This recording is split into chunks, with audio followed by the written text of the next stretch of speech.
Welcome to Solo Sailing with Trev White. Well, today I'm sitting in the cockpit, not the cockpit, the actual cabin in Tintin. We're at Vuda Marina. I've got the fans turned off, so I'm sweating my ass off. It's quite hot in here. The funny thing is, once you get into a marina, all the boats around you, there's trees around you, there's buildings around you, you don't get a breeze. I think I get a breeze from one angle when it's blowing from the east. So, because we're talking on a microphone, I can't have any fans going. I'm inside because it can be a bit noisy around this place. This boat's quite close, although boats either side of me have departed. They've gone somewhere, so I have a little bit of privacy, but it's pretty damn cosy. Vuda is a unique marina. It's a product from World War II, I believe, carved out of the coral, maybe by the US. But it's circular, or the main basin is a circular basin, and boats come in, they go in forward or stern, and they tie off forward and stern, and you're in a big circular formation, basically tied up boat to boat. And it's very unusual, very tight, very different when you're coming in, although you do have really good boat staff in their tender boats. They move things around, they slow you down, they speed you up, they run lines to help you manoeuvre, but you've got to have your wits about you, because it'd be easy to do some damage to someone's boat or your own. I've got folding solar panels on the back of my cockpit, which I needed to quickly fold up because I didn't realise how tight it was. Also needed to pull the Starlink terminal off because that was too tight. I needed to get 6 fenders out, and that was just enough. So if you come into Vuda with 4 fenders, I don't think it's enough. But everybody has their own way of dealing with these things. But anyway, we're in Vuda. It's hot. It's a bit of a grungy sort of place, but it's not dirty. It's well kept and clean, but the main basin's a bit dirty. I wouldn't go swimming there if I didn't have to. And then the second basin is reasonably new. It's been carved out or reclaimed, I'm not quite sure. It has floating docks, a bit more civilised, a bit more exposed to the elements. So I think the basin we're in is more the cyclone basin. They can put a barrier across, and then they chain all the boats in. The other basin is newer, so I'm sure they're just figuring all that out. And then at Vuda, you have dozens and dozens of boats on the hard. They also do cyclone pits, so they dig a hole in the ground, and for monohulls, they lower your boat into the hole until you're resting on the hull and your keel is in the hole. And then they chain you down with weights or pins. It's not unusual, effective, but it takes up space. It's also quite expensive. I think it's about $10,000 for a 40, 50 footer for 6 months in the cyclone season. So it's about a normal year's mooring fee for an Australian marina. But they have a unique product, and there's been a few cyclones go through here, and most of the boats have survived. Although at the moment, I'm not so sure. There's a lot of boats on the hard. I'm not sure I'd be very comfortable in this marina if a cyclone went through. But I'd be probably more comfortable here than anchored out in the bay. But anyway, we're in here. We're getting some work done. Came down from SavuSavu by Namina Reef, Bua Bay, another little island, come down through the west coast of the main island of Fiji. Stopped along the way, stopped at Latuka, did a bit of shopping, had a look around, checked out some engineering shops, and ended up in Vuda to get my anchor winch fixed, which is completely shot. Now, I was speaking with the ladies at the office, and just sorting out all my berthing fees and how long we're going to be here, insurance, all these other issues that come up. And they have recommended a chap called Ratish. one of them knows him quite well. And Ritish has come down, taken my, I've taken my winch off. He's taken it away and had a look at it. So, that's where we're at with the windlass and life at Vuda. Well, life at Vuda. Life at Vuda is a little different to other places in Fiji. It's very westernised. We're in the middle of dozens and dozens of boats. A lot of people with significant resources and some bones of their ass. It's a eclectic mix of people. Yeah, quite interesting. Vuda itself has a little cafe where you get coffee and some basic foods and also munchies. It has a chandlery where you can, a lot of different boat parts, to be honest. They have a fuel dock. You can get gas. There's not much you can't get here. In fact, if you walk out the front gate, there's a gas depot at the front gate to the left. And then also has a decent restaurant and a bar. So there's two aspects to the restaurant and the bar. The bar does sort of bar meals and the restaurant does restaurant meals. I think they both come out of the same kitchen, but either way, it's a nice spot. It gets a decent breeze down at the bar, so it has a bit of a beach vibe, but sort of elevated, so the breeze comes through there, so it's good sitting at the bar, and one of the tables near there, you get to have a beer, get a breeze, bit of a view, watching boats come and go. New boats coming into the channel, trying to work out what the hell's going on. It's a bit daunting when you first come in, especially depending on the tides. If you've been waiting to try and get in and the tide's dropping, it can be a bit challenging. But we still managed to get in. I've got a 2 metre keel. So what we've been doing, we've been prepping for the Yasawas. We've been trying to get away and go diving in the Yasawas. That's the plan now, that we're in the southern part of Fiji. The Yasawas has some really good diving, apparently. So does a place called Volley, which is a resort that we tried to get to on the way down, and we passed, but we may try and get there on the way up to the Yasawas. But at this stage, we're just focused on provisioning. So we went into town, had a look at Latoka again. Went and did the round of the shops, got some more provisions. Started getting some fuel, topped up the gas. And getting into town, like, what did we do? We went to the front gate and we caught the local bus, which is a bit of an adventure, to be honest. It took us about an hour to get into town on a local bus. No windows, very Pacific Island style. I think it costs $3 to go into town on the local bus. Stop, start. But it was good fun. It was convenient. And then we caught a cab back, and the cab cost us $20 from the supermarket back to the marina. So you just got to weigh up whether you want to catch the bus or go by cab. The other thing I've just found out is my anchor windlass requires a full rebuild. So the windlass is going to require a new motor, which is sort of burnt out or worn out, new spline, new gears, and a few other bits and pieces. So basically everything bar the outer casing needs to be replaced.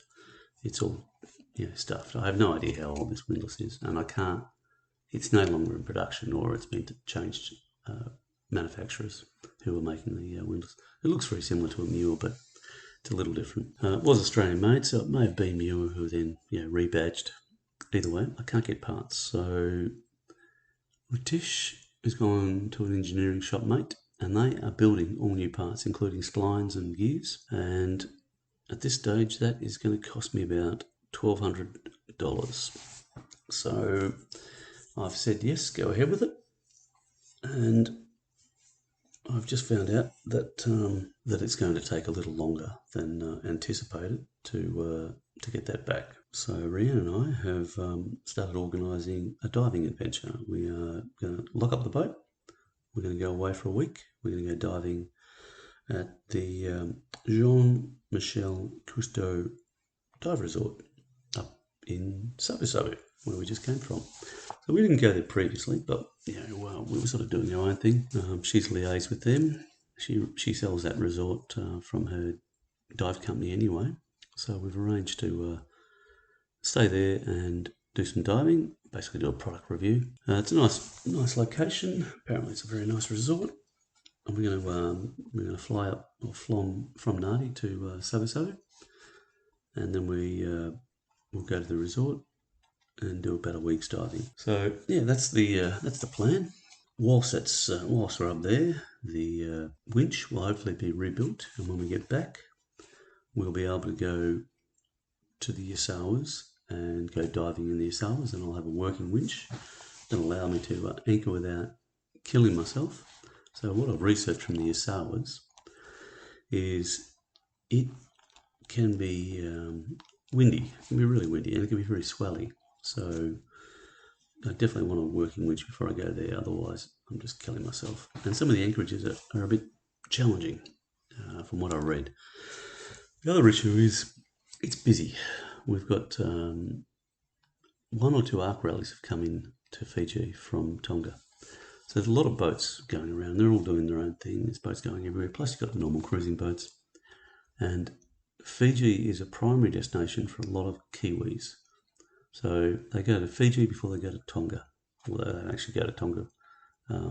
They come primarily to Fiji. They might go across to Vanuatu and Noumea and then back to Fiji. Back to New Zealand. I'm not sure. But there's a lot of boats in Fiji. So it's a busy place.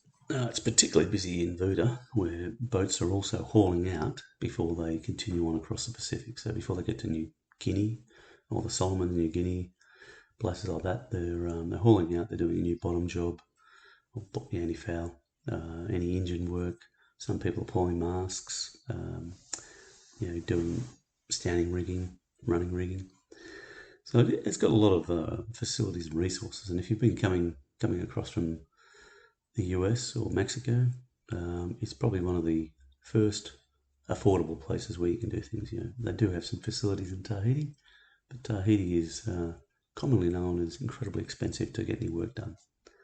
Fiji, maybe a little less, but it's not cheap here either. You're in the islands. It's a bit of a monopoly. It's not a cheap marina to be in. It's costing me about $60 a day, which is even expensive in Australian standards. The haul-outs, I'm not sure what they cost. Art sand's not all that cheap. It's a pretty busy place though. But you take what you get when you're in the middle of the Pacific. So yeah, we're off to Jean Michel. Once I'm up there, I will do. Well, once we're heading back, maybe when we get back, I'll do a part 2 to this little segment.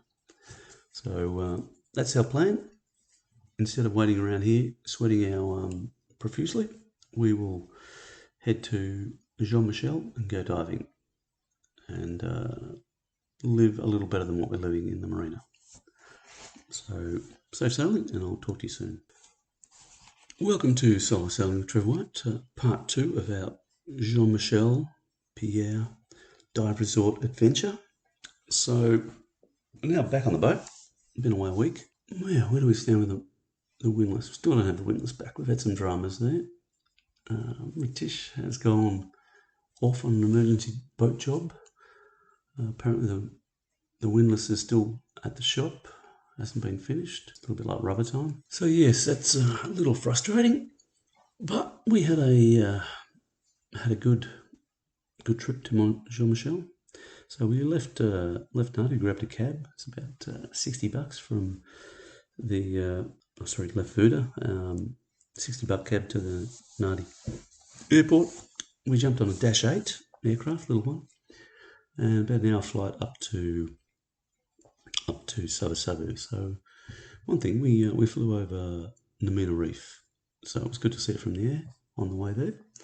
That was interesting, and we hope to actually dive there, but we didn't get to dive there with the result. The weather was still too windy. So yeah, we got to SavuSavu, got picked up by the hotel transport, taken to the hotel. Hotel is very, very nice. We had a bungalow on the beach, and it's it's a big change from living on a boat. You know, you're in a lovely bungalow with a nice breeze, which I'd be calling a windy breeze, but it's a nice breeze when you're on land.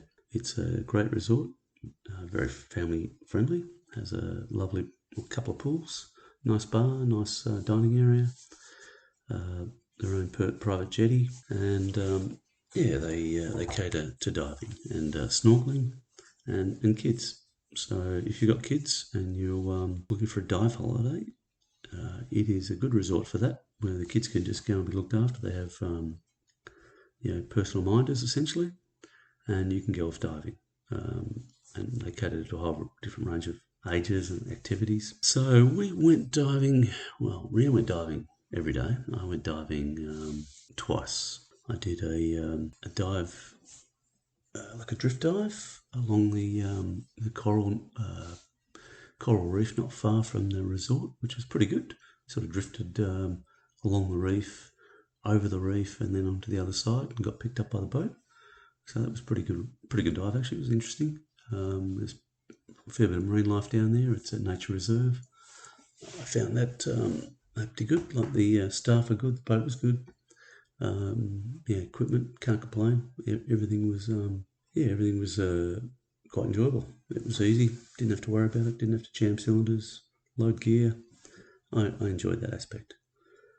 And then I did another dive with Rianne on a seamount. It was like a small seamount in the middle of the ocean, really. Again, just drove out 20 minutes to a isolated seamount, a lot of coral, mooring just in the middle of the ocean. And again, there's no way you could do this in a yacht. Finding it would be difficult enough. Anchoring on it would be a challenge. You wouldn't feel safe if you were two people anchoring and then going for a dive. Or at least I wouldn't. You're 20 minutes by fast boat from anywhere, so essentially in the middle of the ocean. But it was probably the best coral I've seen in Fiji. It wasn't an inch, wasn't covered in pretty good looking coral. Lots of fish life. We had probably 15 divers in the water. So again, it was an enjoyable dive, and it was well run. I quite enjoyed a lot of the colours in the reef. And then I just sort of chilled out. Rianne did a couple more dives. That's her passion. I just got up, read some books, did a bit of study, hounded people for windlasses, enjoyed the bar. So, Jean Michel was, it was a nice experience. We, had some really nice meals in the restaurant. We had an evening meal on the jetty, which was really quite nice. Kids all swimming around with torches at night, looking for sea life. So that was, it was quite fascinating. The only thing that's interesting is they don't welcome any other guests. So I guess it's an exclusive resort. They take people wanting to dive there. But they don't take any external guests. So some resorts will welcome external guests, have a drink at their bar, eat a meal. Jean Michel doesn't. So if you're a guest, that is a positive because you don't have people coming and going from your hotel. It's just a allotted number of guests. I think they have about 20 cabins or bungalows and different configurations from couples, honeymoons, executive, to like a family bungalow. All of them, very, very well appointed, and quite comfortable, very comfortable in fact. Found the restaurant to be very, very good, and no complaints from me. Yeah, so we spent quite a few days there, and then we just jumped back on our little Dash 8 at SavuSavu, flew back to Nadi again, just grabbed a cab from the Nadi airport to Vuda, about, I think it was $45 to get back, which wasn't too bad. And and then we were back in the marina, which is back to reality, Groundhog Day, really. So the winch will be sorted in the next day or so, and the problem I have now is I have rats.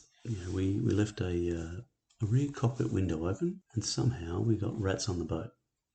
I didn't even realise there was rats at the marina, but I have a rat in the boat somewhere or two. So just gone and got a whole heap of traps and sticky pads, poisons, and I'm learning everything about killing rats.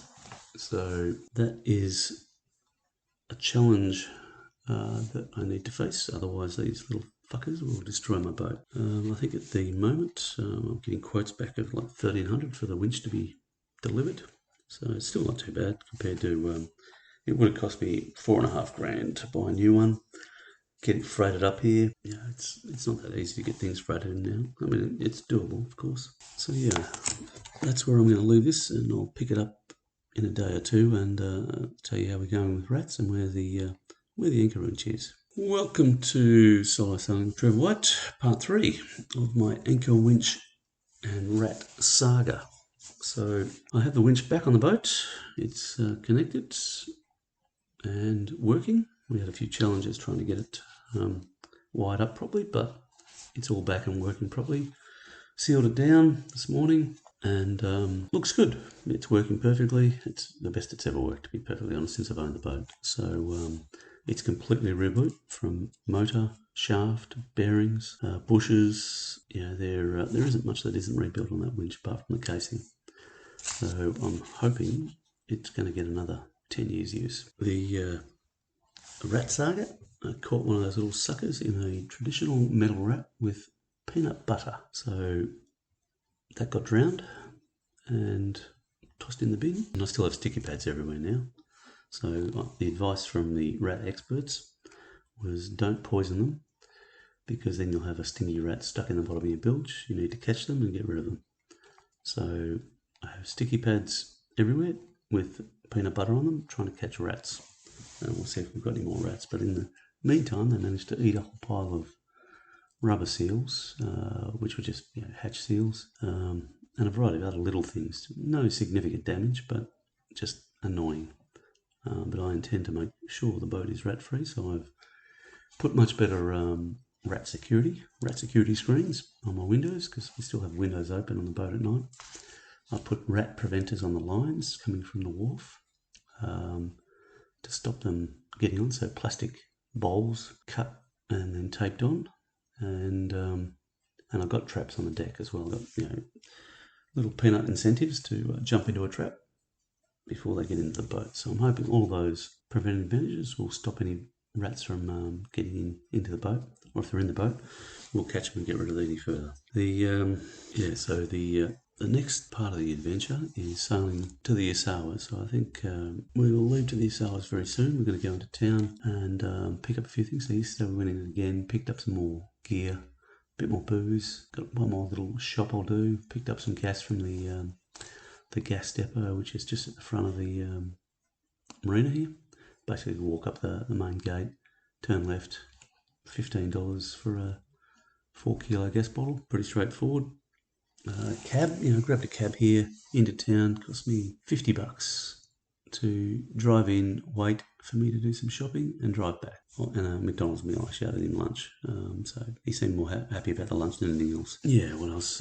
Need to sort out the bills for leaving, and then we're off to the Yasawas. Going to head up there and do some diving. So the Yasawas is about 22 nautical miles, or the closest part of the Yasawas, and we are going to head to a little island, which is the closest island, which is Kuta Island, at the southern part of the Yasawas, and there's a dive resort on the northern tip of that, and they do diving with bull sharks. So Rianne wants to dive with bull sharks.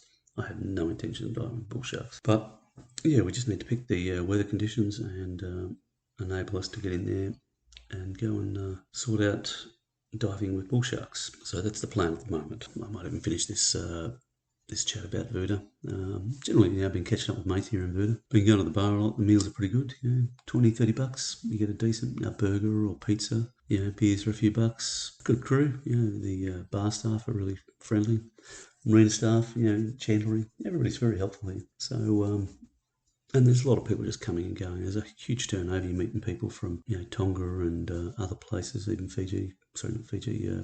New Zealand, where we were. So it seems to be a very much a transit hub. As I say, if you come into Fiji, eventually you'll end up in Vuda. And you can do a lot worse than being in here.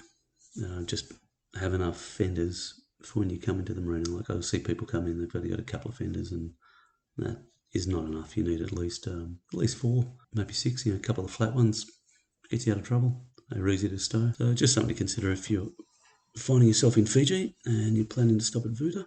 Turn up, jump on the radio, say hello, find a berth, and then come in when they tell you. There is also a small anchorage out the front, but if the weather is blowing southeasterly, it's pretty ugly there, and it's not much of an anchorage. And then you would either need to go around to Latuka Township, or there's another little bay just around the corner, about probably about 4 mile to the northwest of Vuda. There's a small bay where you can hide from any sort of southeasterly winds. But I think that's enough for this little journey. I'll put a link to the Jean Michel Resort. Quite enjoyed it there. I'll try and put a link for the Vuda Marina as well. Super helpful people. And thanks for joining me, and safe sailing.